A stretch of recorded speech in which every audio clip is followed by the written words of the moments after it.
So again, welcome to the Intro to the Inclusive Classroom. This is the first in a series of 5 workshops that we're running. And so this definitely, we set the, I guess, the foundation for what it is that we're going to be doing in these other ones. So I really hope that you can connect with us over the full 5 workshops rather than just coming along to this one. As I said, this one is going to set the foundation, so there's not going to be a whole lot of tech in this one. There will be a little bit, but what we're really going to do is sort of introduce you to the Microsoft Inclusive Classroom, etc. What will happen in our next 4 workshops is they will be very tech heavy. And you will be, introduced to some really cool bits and pieces. A little bit today as well. I won't pretend that there's nothing going on. But yeah, this is really the foundation one. So if you are coming hoping to master some piece of technology today, this is more about the theory behind it. All right. So please keep that in mind. Now, our resources for the slides today, because there's going to be links and other bits and pieces. So it's here at aka.ms/today's stuff. Please notice there's 2 S's in there for today's stuff. So you just open up your browser, go to aka.ms/today's stuff, and there is a folder there which says something about South Australian Department for Education or DFE, and that's where these slides will be, and later where we'll put the recordings and other things as well. And so we will be recording these, as you know, which means that you'll be able to access these as a resource and share with your colleagues or friends, and so is true for the other ones. My name is Troy. I am the accessibility lead for Microsoft Education.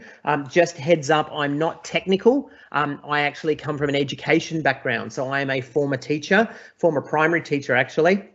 I had 16 years in schools, 20 something years in education, still working in education, but now obviously working for Microsoft. So I come at this from a teacher's perspective, not from a techies or technical perspective. So on that note, let's start to move into what we're going to do today. So the workshop agenda today is that we're going to look at the Microsoft Inclusive Classroom. I'm going to introduce you to that and let you hopefully build some credibility with you in terms of what it is that we're doing and where we're coming from. The framework that we tend to use at Microsoft is the Universal Design for Learning framework, sometimes called UDL. You can tell that wasn't made in Australia. No one would call their framework UDL, spirit in a can, but those of you that are old enough, I don't even know if that exists anymore, but those of you from the 80s, it was a thing. Individualization and ease of access, that is when we're going to get a little bit technical. I'm going to show you some cool things that exist for your Windows devices. And then lastly, what we're going to do, hopefully we've got time. If not, then we'll certainly roll this into the next session. But we're going to look at a very brief introduction to Microsoft 365, just so you can understand where things live and what's the difference between Office in the cloud and Office down on your local device and that kind of thing as well. So we'll see how we go. I do talk fast. And that's because I know that I haven't got a whole lot of time, but I'm going to do my best to plow through this as best I can. So this is our mission statement for Microsoft. Our mission is to empower every person and every organization on the planet to achieve more. And you can see there that I have underlined every person because we really, truly do. I know it's going to sound like corporate spin, but I promise it's not. We genuinely care about our responsibility in terms of making our devices and making our software more accessible to as many people as we can. And so universal design is a big part of what we do at Microsoft. We'll talk about that in a moment.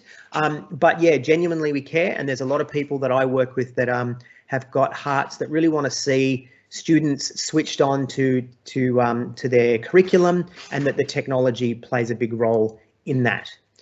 So let's have a quick look at some of these stats. And I know that you guys are already working in this space and you probably are quite aware of this, but I do want to just make sure that we're all on the same page. And that is that we have found that up to 50% of instructional time can be lost to managing students' needs, including assistive technology. Now, I don't mean that managing students' needs is lost time. What I mean by that is setting things up, getting things organized before the actual teaching and learning happens.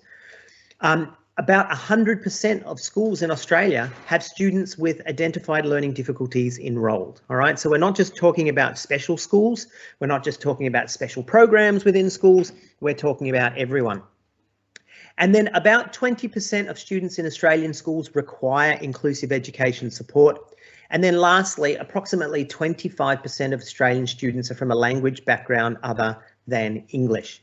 So I share this to say that we are talking about everyone and we are talking about every school.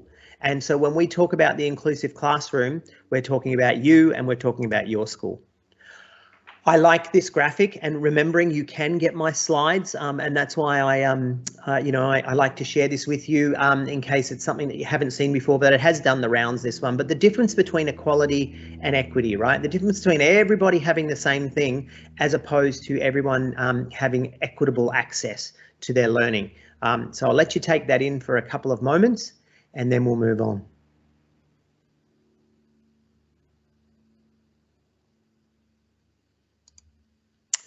So what is the best-selling toy of all time? Now, if you can navigate Teams, I'm going to get you to pop that into the chat.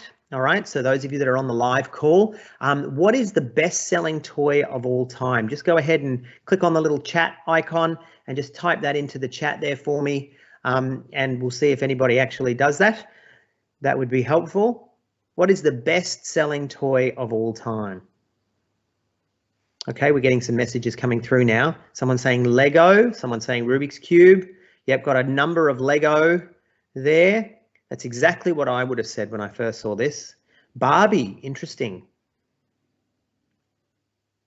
Yo-yo, okay. Rubik's Cube again. Lego, a ball. Yeah, a ball possibly. Barbie. All right, very good, everyone. Thank you for those that jumped in and had a go. So the person that said to us it was the Rubik's Cube, good for you, exactly right. The best-selling toy of all time is, in fact, the Rubik's Cube. Now, there are a group of people, you may have seen the documentary on Netflix, and there are a group of people in the world that can solve the Rubik's Cube in less than 30 seconds. And there's a whole heap of different ways that they do that. Some people use, they memorize algorithms, some people have used pattern recognition, etc. And they can solve it in less than 30 seconds. I don't know if you can remember when you were in school, but I used to get a screwdriver and pop right into this middle piece here and it would fall apart and then I would put it back together, and it took me far longer than 30 seconds to do that. I can also remember kids coming to school and all their labels, all their stickers were all peeling off because they had, yeah, that's right. Good one. Stuart just got me same time. Yeah, great minds. That people would peel the stickers off and then they'll put them back on, and you could just tell it was just terrible. Yeah, but there are people that can do it in less than 30 seconds, like legitimately, not our sort of cheating way. But there's a guy from Google who I've been told he's a Google programmer, and he is completely blind, and he is able to complete the Rubik's Cube in less than 30 seconds. And so if you were to give him this tool here, you know, this standard looking Rubik's Cube, he's unable to demonstrate what he can do. You know, he's unable to demonstrate that skill because he's unable to perceive the colors, etc. So there's this kind of Rubik's Cube that exists as well. All right, so what we've got there is we've got a Rubik's Cube that is completely white. However, each side has braille on the cubes and on the pieces, and each color is represented by a different braille letter. Problem with that though is that whereas before the blind person couldn't do it with a standard Rubik's Cube, now so many of us would be locked out if Rubik's Cubes look like this because we don't know how to read braille, and even if we could, some of us, you know, we can't necessarily feel that. You know, I know that my fingers, you know, after years and years, even if I did learn braille, I think it would take it really hard for me to be able to feel the braille again because my fingers are actually quite rough and quite coarse, and I haven't you know, trained myself that way. So what we've got is we've got this kind of device here. And what this device is it's showing it looks like a traditional Rubik's Cube in the sense that we've got the colors, but we've got these raised symbols on each color. So the red has a little X, a raised X. The yellow has 3 little dots, and the green has what looks like a T or would feel like a T. And so people can actually feel the symbols on the cube. All right. But they don't need to necessarily be able to read Braille. So a moment ago, we had a cube that was excluding people that are hard of sight. The next cube came along and excluded people that couldn't read Braille, whereas this one is now probably more universal in its design, because it's also including people that maybe could, that have trouble differentiating colours, for example. And so when we look at universal design is trying to make our devices, or trying to make our buildings, or trying to make whatever it is that we're building more inclusive to as many people as we can. So when I think about my iPad, for example, I really enjoy using my iPad for reading. Even though I work for Microsoft, I'm happy to say that in my personal life, of course, I enjoy my Apple devices, and I really enjoy reading on my iPad. And when the iPad first came out, we had the iBooks experience, and I still use iBooks now, but I also use the Kindle app on my iPad. And what it tried to do was really cleverly, simulate the reading experience. But the problem with that is, and let me be fair to the iPad and say there are some great accessibility features built in, but just suspending disbelief for a moment and pretending that we didn't have those accessibility features and we were just simulating the reading of a book. If you were challenged by text and you were challenged by print, then you would be challenged by the iPad experience as well. And so what we needed to do is we needed to make our devices more accessible, or apply this universal design. And Apple have certainly done that, and we've certainly done that as well at Microsoft with our devices and with our software too. So when we talk about universal design, we're looking at making things more accessible to as many people as we can. But there's another thing called universal design for learning.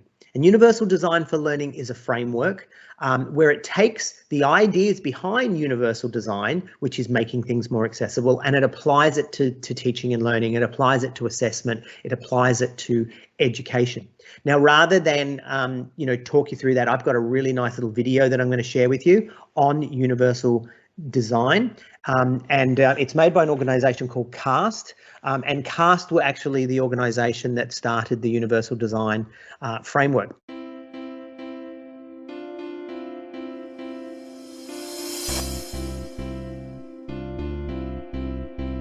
This teacher needs to meet a curriculum goal, and she's got a very diverse group of students. And so does this teacher. And this one. Most do. In fact, research shows that the way people learn is as unique as their fingerprints. What does this mean for teachers of today? Classrooms are highly diverse, and curriculum needs to be designed from the start to meet this diversity. Universal design for learning is an approach to curriculum that minimizes barriers and maximizes learning for all students. Whoa, that's a fancy term. Universal design for learning. Let's unpack it a bit. Let's think about the word universal. By universal, we mean curriculum that can be used and understood by everyone. Each learner in a classroom brings her own background, strengths, needs, and interests. Curriculum should provide genuine learning opportunities for each and every student. Now let's think about the word learning. Learning is not one thing. Neuroscience tells us that our brains have three broad networks. One for recognition, the what of learning, one for skills and strategies, the how of learning, and one for caring and prioritizing, the why of learning. Students need to gain knowledge, skills, and enthusiasm for learning, and a curriculum needs to help them do all three. But every learner is unique, and one size does not fit all. So how do we make a curriculum that challenges and engages diverse learners? This is where the word design comes in. A universally designed building is planned to be flexible and to accommodate all kinds of users, with and without disabilities. It turns out that if you design for those in the margins, your building works better for everyone. Curb cuts and ramps are used by people in wheelchairs, people with strollers, and people on bikes. Captioning on TV serves people who are deaf, people learning English, people in gyms, and spouses who get to sleep at different times. UDL takes this idea and applies it to the design of flexible curriculum. UDL goes beyond access because we need to build in support and challenge. So how do we use the UDL framework to make learning goals, methods, materials, and assessments that work for everyone? First, ask yourself, what is my goal? What do I want my students to know, do, and care about? Then ask, what barriers in the classroom might interfere with my diverse students reaching these goals? To eliminate the barriers, use the 3 UDL principles to create flexible paths to learning so that each student can progress. Number 1, provide multiple means of representation. Present content and information in multiple media and provide varied supports. Use graphics and animation, highlight the critical features, activate background knowledge, and support vocabulary so that students can acquire the knowledge being taught. Number 2, provide multiple means of action and expression. Give students plenty of options for expressing what they know and provide models, feedback, and supports for their different levels of proficiency. Number 3, provide multiple means of engagement. What fires up one student won't fire up another. Give students choices to fuel their interests and autonomy. Help them risk mistakes and learn from them. If they love learning, they will persist through challenges.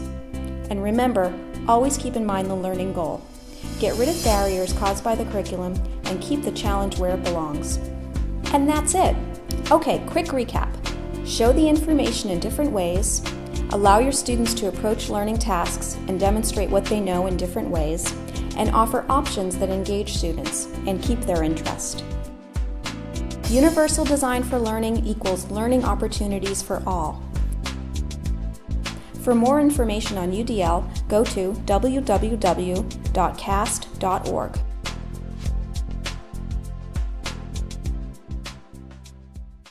Okay, so this isn't a UDL workshop as such, but I just wanted to share the framework with you. And I also will, as I said to you, make these slides available to you so that you can access these and, you can do a deeper dive into UDL, but you can go to cast.org to find out more. But there's these 3 areas, right? The why of learning, which is the engagement, the what of learning, which is the representation, and the how of learning, which is talking about action and expression. And so when we look at the UDL guidelines, there's actually quite a lot there. But this area over here, when we talk about engagement, that's really looking at your education philosophy and the culture that you build in your classroom and in your school. So it's things like, varying demands and resources to optimize challenge, fostering collaboration and community, increasing, feedback, minimizing threats and distractions, etc. And a lot of these things we already do. All right, but it's also about helping the child to facilitate coping skills and strategies and developing self-assessment and reflection. Get in and have a look at that. It's really important, but that's not really what we're covering today. But this is, this does set the tone for UDL. But when we look at representation and action and expression, right, the way that we present the material to the students and the way that they present it back to us, we can see that the technology can actually do quite a lot. But it's things like clarifying syntax and structure and clarifying vocab and symbols and customizing the display of information, etc. But also allowing the student to use multiple media for communication, using multiple tools for construction and composition, etc. Now, over the next 5 sessions that we do together, you're going to see that we're going to hit a lot of these through the technology. All right. But as a teacher, it's important that we make sure that we are thinking these things through, right, and making sure that we're making our engagements more universal. But for teachers, this is how, I would have felt, especially, when I was coming to a PD like this and someone was saying to me, okay, great, we're going to tell you all about this thing called UDL. And now not only do you have to hit those 25 kids in your class, but you've also got to hit each one of them individually. I mean, it's just so much to think about. But I think really what we've seen now is we've sort of hit a tipping point where the technology, instead of promising that it can do these things, it really is starting to deliver. And it really is starting to carry some of that burden. When we look at something like this and all these points that we're supposed to try and hit with our students, the technology is going to do the heavy lifting. So I don't want you to feel overwhelmed, right? But I do want to introduce you to UDL. So thinking about the Microsoft Inclusive Classroom, I just want to share with you that we want to give students more personalised access to their curriculum. So we want to use the technology to do exactly that, but we want to optimise educator time. We don't want you looking like that teacher in the last slide with your head in your hands going, how am I going to do this? And ultimately, we want to improve learning outcomes because that's the business of schooling, right? We also want to make sure that we see the students increasing their independence and experiencing a reduction of stigma. So it's really important because kids, especially in secondary and upper primary, they would rather miss out than stand out. And so we want to make sure that the technology is offering that support, but in as much as possible an invisible way. We want to empower you to engage every learner so that the technology becomes a tool, not a burden. And then we also want to help schools build reputations as positive places that promote equity and inclusion. So as your school starts to switch these things on and starts to make them more available, because the department has paid for all this, it's all there available to you, then you will start to build that reputation, your school will start to build that reputation in your community. So at Microsoft, we go across these 5 different areas. And again, I want to invite you to have a look at these when you download the slides, but we're sort of going to fly through this. But definitely over the next 5 sessions, we're going to be looking at learning. We're going to be looking at visual support, hearing support, little bit of mobility, little bit of neurodiversity, and a little bit of mental health. But really, it's going to be over these 3 main areas over here. So when we talk about the inclusive classroom at Microsoft, we talk about need, okay? And we think about these main areas of the curriculum. And so it starts with literacy. It starts with reading support and writing support. So next session, we're going to look at writing support using a tool called Immersive Reader. And then the session after, we're going to look at writing support using Immersive Reader, Dictate, and the editor tools inside Office. We're going to have a little bit of a dive into math support and also into speaking and listening as well. So lastly, as we move away from UDL, I just want to, again, when you grab these slides, this link will take you to a free online course that I found around UDL. So if you want to explore that 100%, you can get in there and find out a whole lot more about UDL. Okay, so let me start this next little section by asking you, what is the average shoe size for men in the world? Sorry to not be so inclusive, but I am just asking the question for men.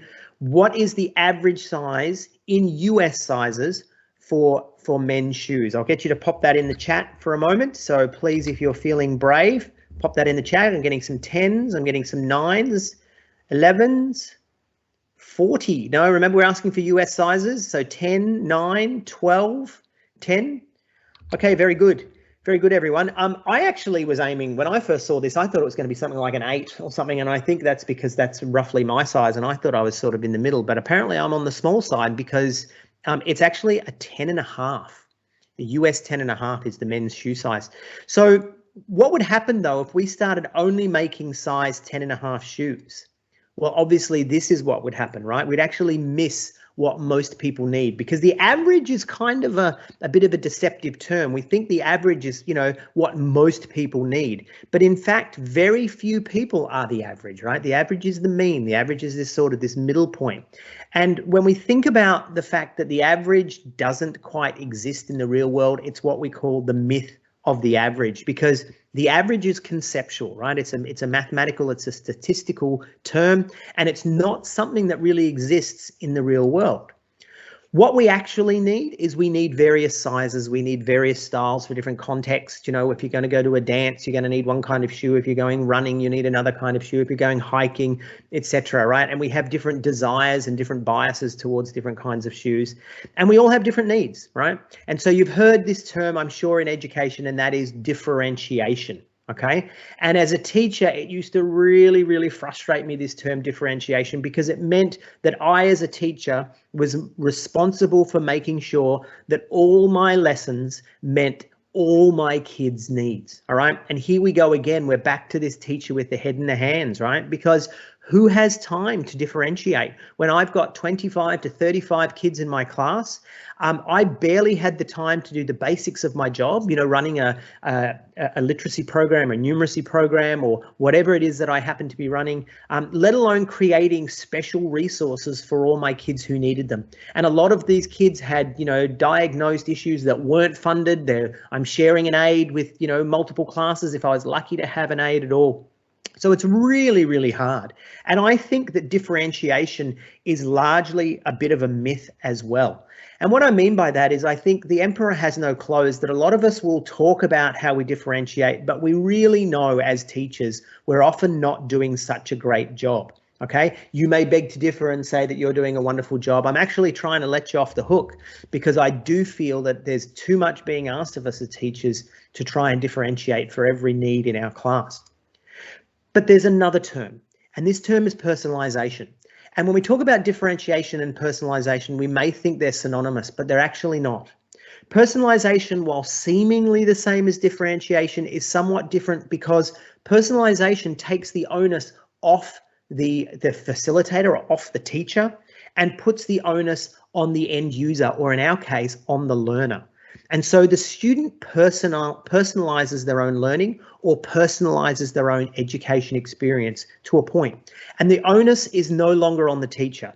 Certainly the teacher has to facilitate personalization, but ultimately the teacher doesn't decide what this looks like. It's actually up to the end user, and that's where technology comes in.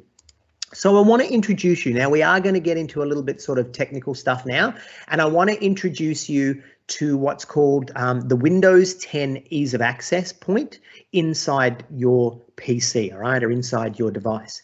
And so everything that you need to make your machine more accessible now lives in the one spot, which is called ease of access. Now, once upon a time, if I wanted to make my device more accessible, I would go over here and change the, the visual settings, and I go maybe down here and change the audio settings. I go up here and change my mouse, and down here to change my font, and everything was all in these different locations.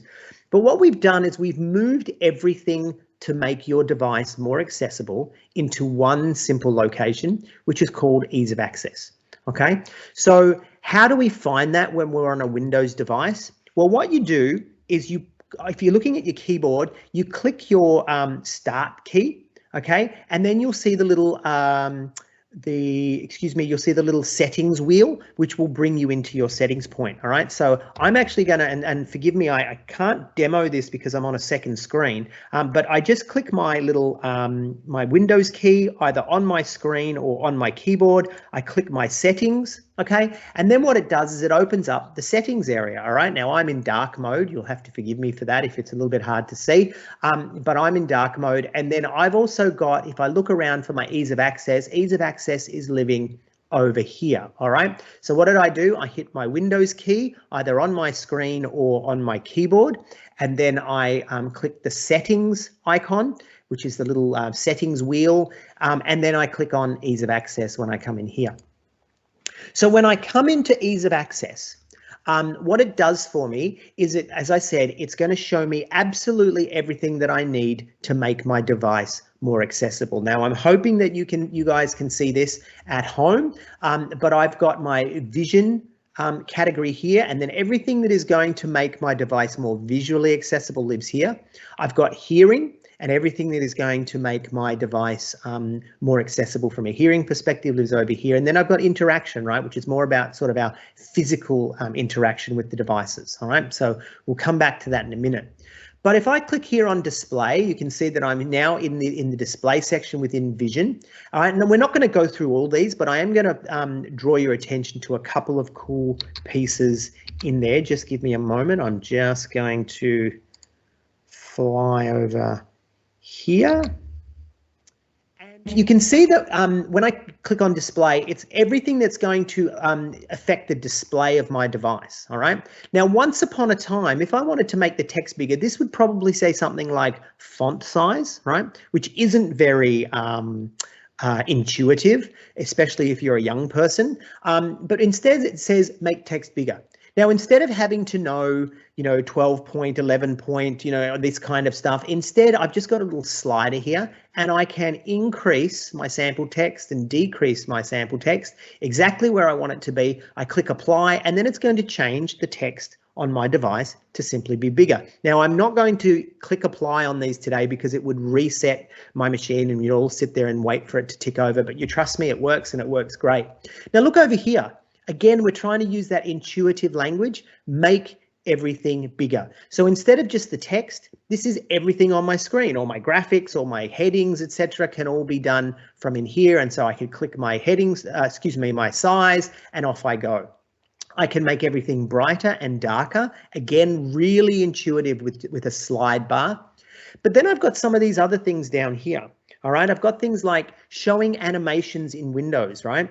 Do I, like when we open things up, sometimes it'll burst open, etc., and they can be distracting to people with different sort of challenges. So being able to turn those off.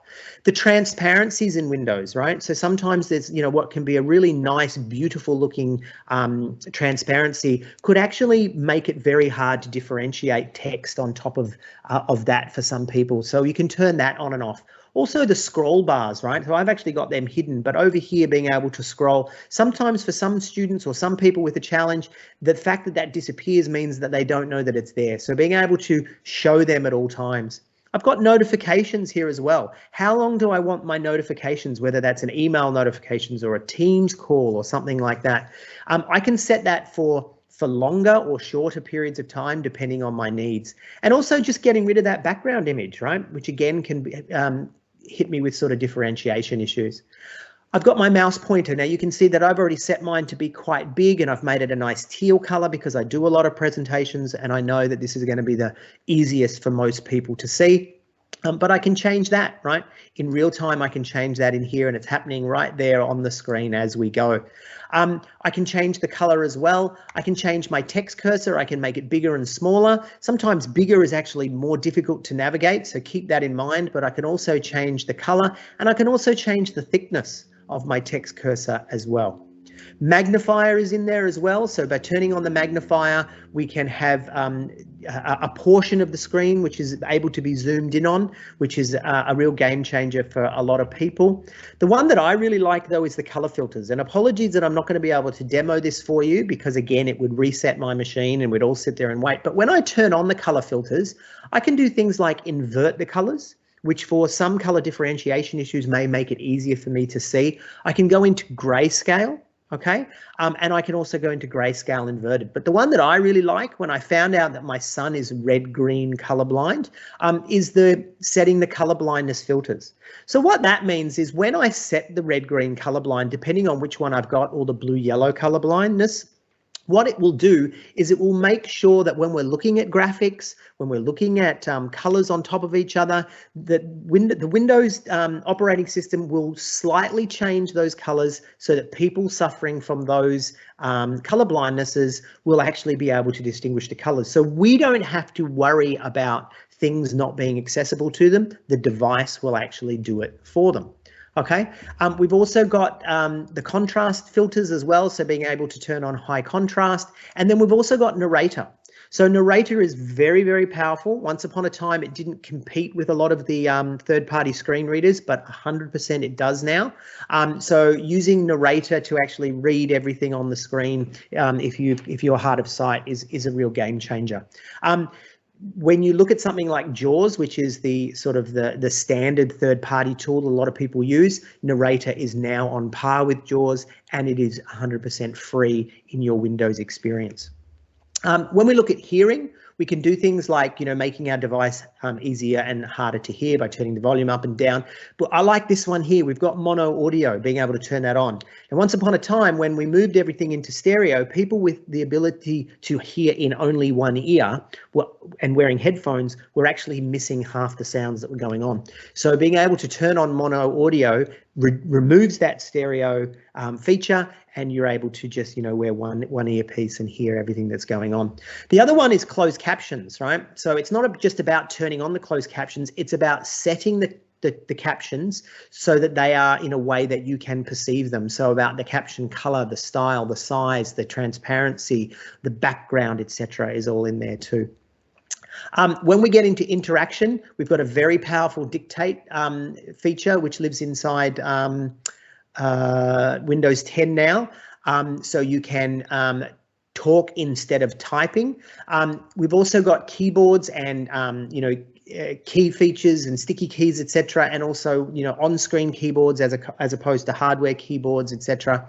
Setting the settings for your mouse is there as well, so you can control your mouse with a keypad rather than the mouse, and also the eye control or the eye gaze software, that is moving the mouse and controlling your device directly with eye gaze software, eye gaze hardware, is actually default to Windows, so you don't need special operating system or special software to be able to use that. It's just plug and play for that sort of hardware. All right, so I want to stop now and just have a little bit of a reflection point, because I'm looking at our time and we're actually, believe it or not, nearly out of time. So I want you to think on this, right? And when you download these slides, please take a moment to give this, some thought. But how does ease of access support differentiation and individualization for your students? So it's about you introducing these to your students and introducing them to the students' families and carers as well, all right? And how do you intend to introduce ease of access to your students? So you may look at some of this and say, oh yeah, I know my student needs this and my student needs that. But it's also about educating them and their families, and also the people that work directly with them, so that they can have an ongoing relationship with ease of access, meaning they can change things as they need it and as they learn more and more about it. Okay, so that's ease of access, and that is available to you now on your Windows device. What I'm going to do now is I'm going to share with you another video which was just released a couple of weeks ago, because what's about to happen is Windows 11 is about to be released. And so we've actually done some really cool things in the accessibility space around Windows 11. And so I'm just going to share this little video with you now. We certainly hear that there are things that we can do better and gaps that we need to close. We don't just want to stop there. We want to really push beyond closing gaps to delivering that delight across the board. No matter what your abilities are, to be able to use Windows like everyone else. Accessibility on Windows used to be called ease of access. We talked to people in our research studies and we're like, do you know what this means? And people were like, no, I don't know. One of the things that we did is we changed the icon. And the most important thing is that people could discover the things that would help them use Windows better. You can't just go into it assuming you know who you're designing for. In the accessibility community, there is a saying, nothing about us without us. The only way to solve these problems is by integrating deeply with the community of people that we're trying to serve. We heard that contrast themes were kind of like a hammer. The aesthetics shouldn't have to be compromised just because you are someone who has light sensitivity. We are introducing them with new, beautiful colorways, a range of different contrast intensities. We thought about, hey, there's a student who might have light sensitivity in a classroom and there's a cart of machines, and when they boot up, does their device look different than others? We don't want accessibility to be an othering experience. What's really unique about the startup sound, for some people with no vision, that's what they rely on to know that the computer's awake. The difference between the sounds is that they will follow the visual personality of Windows. So a person who is blind can actually enjoy the same difference of those light and dark themes audibly. It's really humbling to be able to see the impact that we're going to have in people's lived experiences. When someone with a disability starts using this new version of Windows, I hope that they feel a sense of belonging.